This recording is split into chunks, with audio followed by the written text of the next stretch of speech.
Indignación, según amosa voceira do Partido Popular Ánxeles Vázquez, quen se comprometeu a hurgar para saber que hai detrás deste verquido. Dende o Partido Popular de Melide queremos denunciar o engano que ao longo destes últimos 15 días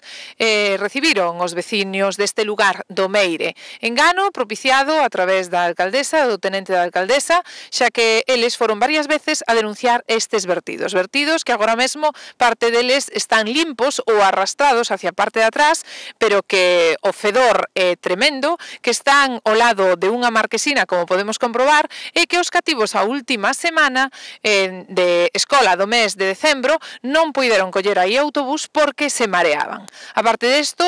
foi vertido, como podemos comprobar, aínda que agora fixeran unha pequena limpeza ao carón da pista, nun camiño público que agora mesmo está intransitable e nunha cuneta, o cal non permitía o desaugue de toda a escorrentía que por aquí pasa. A parte de todo isto e do engano que é o peor que pode facer un alcalde, neste caso en dous, porque alcalde e tenente da alcaldesa, porque se trata dun bipartito, BNG e PSOE, está a deixadez coa que actuaron neste tema, xa que durante este tempo non fixeron absolutamente nada, excepto quitar unha nota de prensa